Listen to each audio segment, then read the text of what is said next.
When you cross 60, life starts to look a little different. You might still feel young at heart, but everything around you shifts, the pace, the people, the priorities. And one day you quietly start to wonder, who's really going to be there for me from here on out? Back when you were younger, the answer seemed obvious: your children, your family, the friends you grew up with. But as time moves on, those relationships change. People get busy, grow older, move away. And slowly, without even realizing it, you begin to see that the support you once counted on may not always show up when you need it most. Now, this isn't about blaming anyone or feeling bitter. It's about being real. It's about understanding that after 60, the kind of support that truly lasts is often the kind you build yourself. In this video, we're going to talk about 6 powerful pillars that you can count on more than anything else, even more than family in many cases. And no, this isn't about pushing anyone away. It's about making sure you stay strong, prepared, and independent, no matter what life throws at you. If you've ever had that quiet moment, late at night or while sitting alone in your kitchen, where you wondered, am I really ready for this next chapter? Then this video is for you. Before we dive in, I'd love to know, what's the one thing you've learned about people as you've gotten older? Go ahead and share it in the comments. Your words might help someone else feel a little less alone today. Alright, let's get started. 1. Your financial stability. Let's be honest. Money doesn't love you, hug you, or visit you on holidays. But when you're older, it might just be the most dependable thing you've got. And no, I'm not talking about being rich or living some luxury lifestyle. I'm talking about having enough to cover your needs without having to ask anyone for help. Because here's the truth a lot of people don't say out loud. Your kids might not be able to help you. Not because they don't care, but because they're already drowning in their own bills, mortgages, kids, job stress, unexpected expenses. Even if they want to help you, they might not be in a position to. That's why your financial health is not a side issue. It's a safety net. The stronger it is, the more freedom you have to make decisions on your own terms. Whether it's paying for a medical bill, maintaining your home, or simply enjoying your life without worrying about every dollar. Being financially stable gives you control. And at this age, control means dignity. You might know someone like this, maybe even see a little of yourself in them. They gave and gave when they were younger, helped everyone else. But when life threw them a curveball in retirement, a health scare, a broken furnace, or rising grocery bills, they realized they had no real backup. That's a hard moment. And it's a moment I don't want you to go through. So now's the time to ask yourself, do I know exactly what I spend each month? Is my income enough to cover unexpected things? Have I set up anything for emergencies? If you feel a little unsure answering those, that's okay. This isn't about judgment. It's about taking the first step. It's never too late to make your finances a little steadier. Budgeting, cutting out what you don't need, and keeping track of where your money goes. It's not exciting, but it's one of the strongest forms of self-care there is. Because at the end of the day, when you can take care of yourself without waiting on someone else's help, that's real peace of mind. 2. Your physical health. Let's not sugarcoat it. After 60, your body starts sending signals you didn't hear before. Maybe it's your knees when you get up from the couch, or that short walk that suddenly feels a bit longer. And sure, some of it's natural. But here's the thing. Your health becomes either your greatest ally or your biggest obstacle. No one else can take care of your body for you. Not your spouse, not your kids, not your doctor. They can support you, yes, but you're the one who lives inside this body every single day. And that means you have the most power to take care of it or to ignore it. The tough part? Many people in their 60s or 70s wait too long. They figure, I'll start eating better later, or I'll get moving once I feel more energy. But that's backwards. Energy doesn't come first, action does. Little steps every day. Stretching in the morning. Swapping out one unhealthy snack. Taking a short walk. It all adds up.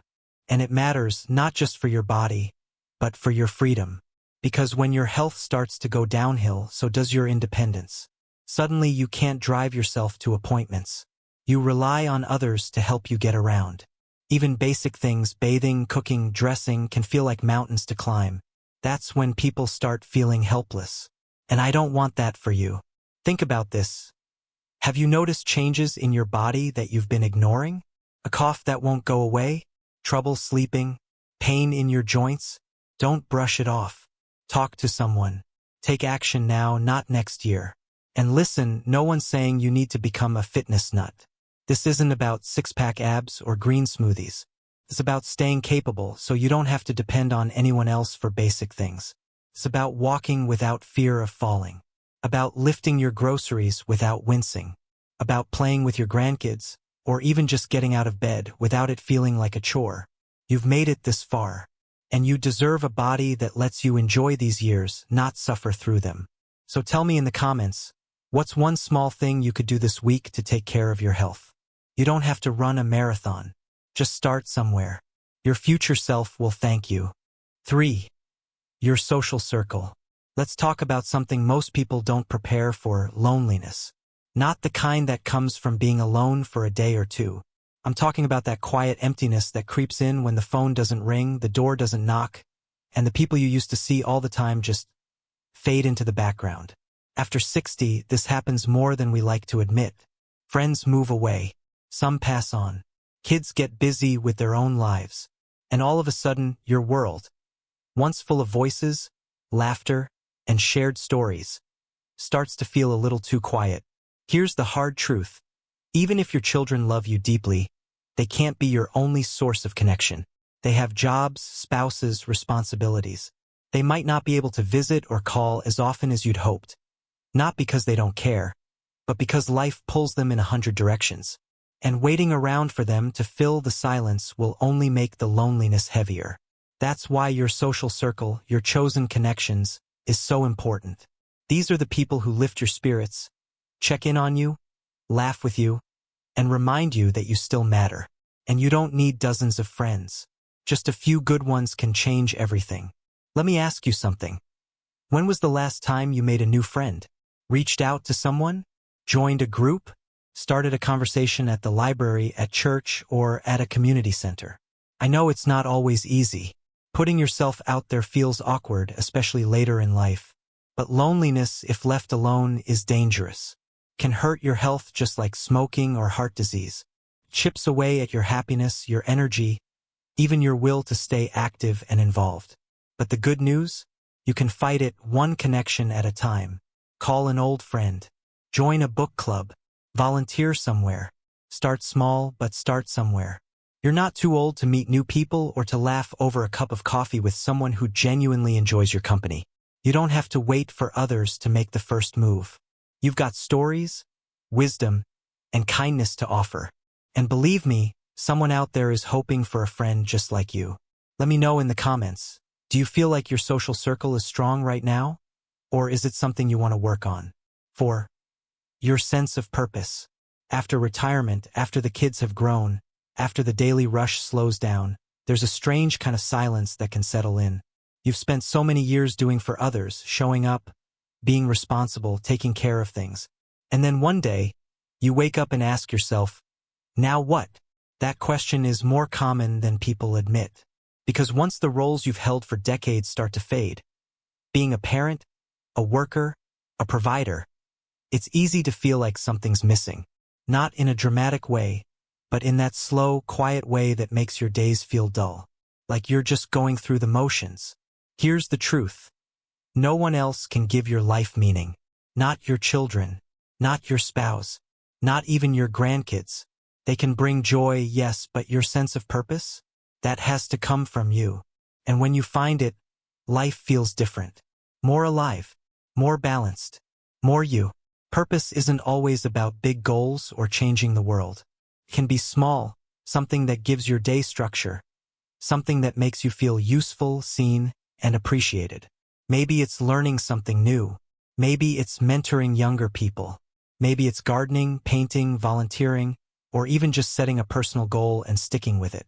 Purpose isn't one size fits all. It's about whatever makes you feel like you still matter, because you do. And when you have purpose, something amazing happens. You stop waiting for others to entertain you, to call you, to give you something to look forward to. You start creating your own momentum. That independence feels good, feels right. So here's a question worth thinking about. What gets you out of bed in the morning, besides habit? If you're not sure, maybe it's time to find out, because you're not done growing. You're not done giving. And you are definitely not done living. 5. Your emotional resilience. There are going to be days, especially after 60, when life hits harder than you expected. A friend passes away. You get bad news from the doctor. The house feels too quiet. Or you look around and realize that most of the people you used to lean on just aren't there like they used to be. It's in those moments that emotional resilience becomes your anchor.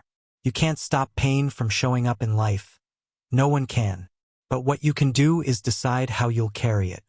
You can choose to let it define you, or you can learn to move through it with strength and self-compassion. And that strength doesn't mean being tough or bottling things up. In fact, it's the opposite. It means allowing yourself to feel what you feel, grief, anger, loneliness, and still finding a way to keep going. The mistake many people make is expecting their kids, or someone else, to be their emotional safety net. But the truth is, everyone has their own life, their own stress, their own struggles. They might love you deeply and still not be available every time you're hurting. That's why you need to be able to steady yourself through routines, through journaling, through prayer, meditation, counseling, or simply talking to someone you trust. When you learn how to process your emotions instead of letting them build up, you become your own source of peace. And that kind of inner strength is powerful. It's freeing. There's nothing weak about needing support, we all do. But when that support isn't around, it's your emotional resilience that'll get you through the night. It's what lets you sit with sadness without letting it drown you. It's what helps you feel joy again, even after loss. Ask yourself honestly, when things get tough, do I know how to soothe myself? Or am I still waiting for someone else to do it for me? You've been through a lot in life already. More than most people know. You've survived, adjusted, endured, and you're still here. That alone tells me you have more resilience in you than you probably give yourself credit for. 6. Your ability to adapt. One of the hardest lessons life teaches, especially as you get older, is that nothing stays the same. People change. Circumstances shift. The routines you once relied on suddenly don't fit anymore. And the truth is, the more you try to hold on to how things used to be, the harder life gets. That's why your ability to adapt is one of the most important strengths you'll ever have. Not just for survival, but for peace of mind, for joy, for staying truly alive in the world around you. You've probably noticed how fast the world is moving. Technology, social habits, even the way people communicate, everything's different now. And it's tempting to throw up your hands and say, I'm too old for this. But the moment you do that, you're closing the door on new experiences. And with that, you start shrinking your own world. The people who thrive after 60 aren't necessarily the ones with the most money, the biggest families, or the perfect health. They're the ones who stay curious, who say, all right, this is new. Let me figure it out. They're the ones who learn how to video chat with grandkids, join an online group, try a new hobby, or accept that a lifelong routine might need a little tweaking. Adaptability keeps your spirit young, keeps your brain sharp. It reminds you that change doesn't have to mean loss. Sometimes it means growth. So ask yourself, are there things you've been resisting simply because they feel unfamiliar?